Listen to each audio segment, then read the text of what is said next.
क्या कहेंगे सलीमुल्लाह साहब? कुछ एक अखबार में आपके खिलाफ में बात नहीं आई है, न्यूज़ आई है कि शोला मस्जिद के प्रकरण में आप है उसे हड़पना चाहते हैं, वहाँ की ज़मीन को लेकर के, वहाँ की प्रॉपर्टी को, क्या कहेंगे?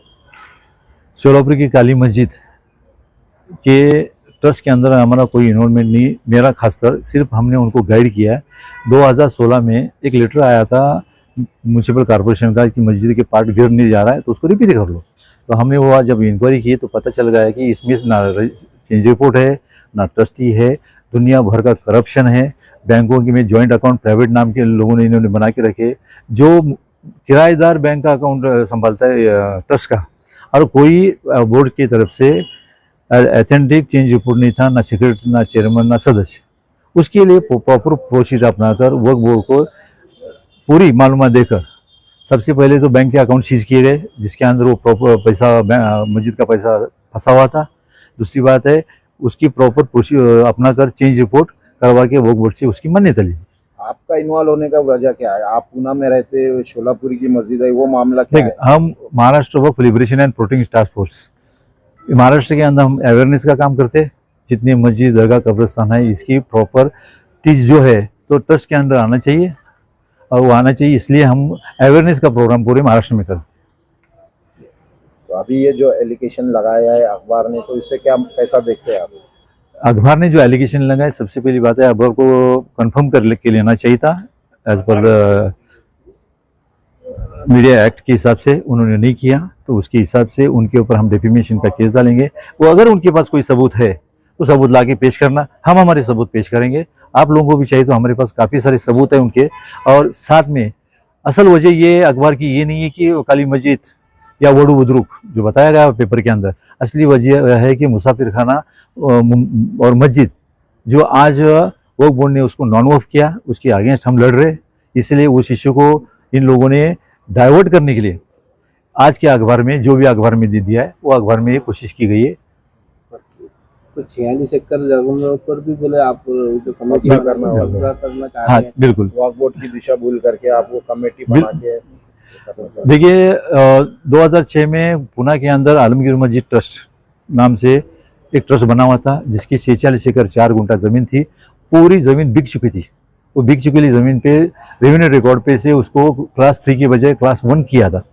जब हमारे नज़रों में आया तो हमने रेवेन्यू डिपार्टमेंट से सबसे पहले उसको क्लास 3 करवा के लिया 2019 में। उसके बाद उस पर कोई कमेटी बननी चाहिए। कमेटी बनने के लिए हमने प्रोसीजर किया था, 69 की तरह एप्लीकेशन किया, हेयरिंग हो गई। हेयरिंग के बाद वो कमेटी हमारी अप्रूव की। लेकिन इसके बाद कुछ उसके अभी भी मामले ट्राइब्यूनल के अंदर फंसे हुए। उस प्रॉपर्टी में से 1 इंच प्रॉपर्टी भी अभी भी ट्रस्ट के अंडर नहीं है। उनका एक आरोप ऐसा भी है कि भाई सीओ साहब और के कुछ अधिकारी सर्वे के नाम से आए और कमेटी बनाकर चले गए। जी, उन्होंने प्रॉपर प्रोसेस को देखा नहीं। अगर प्रोसेस उनके पास नहीं है तो हम आपको देख देंगे किस तरह से 64 हो गई, किस तरह से 65 हो गया, किस तरह से 69 हो गया। उसके बाद कमेटी कैसी अप्रूव हो गई, उस अप्रूव के वक्त क्या क्या डॉक्यूमेंट्स थे, क्या क्या प्रूफ्स थे, सब दिए गए। और सामने वाले भी उस हेयरिंग में वो लोग भी मौजूद थे। हमको पता ही नहीं है, हमारे पास प्रूफ्स है। क्या कहेंगे आप? हमें ऐसा पता चला है कि मुसाफिर खाना मुंबई मस्जिद जिसको वक्फ बोर्ड ने नॉन वक्फ करार किया है, उसके खिलाफ में आपने फ्राइडे के दिन और संडे के दिन आपने 2 मीटिंग ऑर्गेनाइज किए थे जिसको काफ़ी पूरे महाराष्ट्र से रिस्पांस मिला है। उसके बाद में आपके ऊपर आज ये पेपर में एलिगेशन लगे, तो क्या ये कैसे देखते हैं इसको और इस पे क्या एक्शन लेंगे आप? जो मुसाफिर खाना और मस्जिद, उसके साथ नाची की दुधारी मस्जिद और ऐसे 2-3 जो केसेस वक्फ बोर्ड ने उसको नॉन वक्फ करने की जो कोशिश की गई, ऑर्डर्स निकाले, वैसे तो ऑर्डर्स काफ़ी सारे निकाले।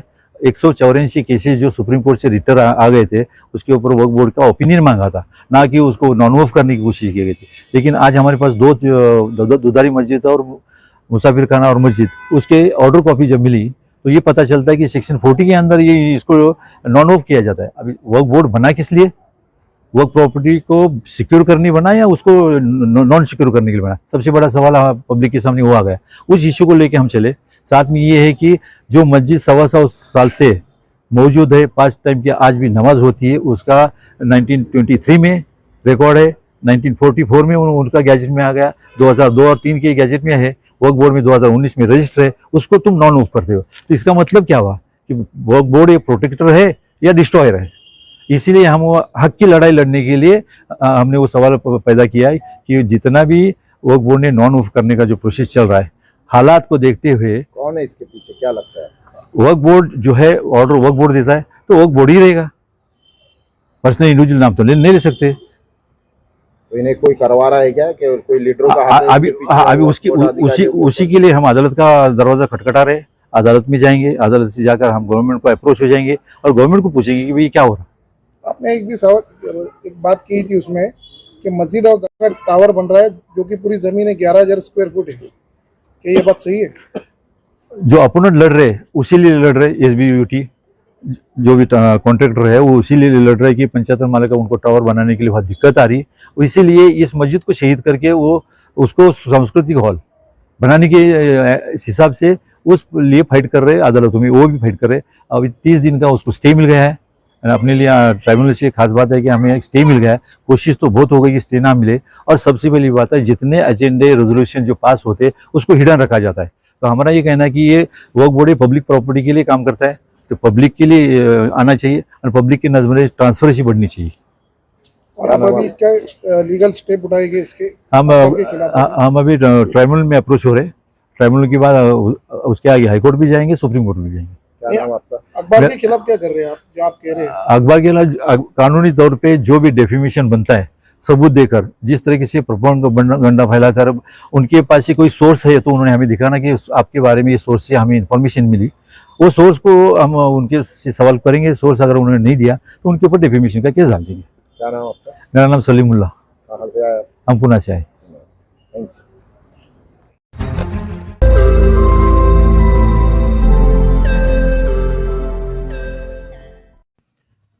रोज नई खबरों को देखने के लिए हमारे औरंगाबाद समाचार चैनल को सब्सक्राइब कीजिए और नोटिफिकेशन पाने के लिए हमारे बेल आइकन को दबाइए ताकि हर खबर की नोटिफिकेशन आपको मिलती रहे।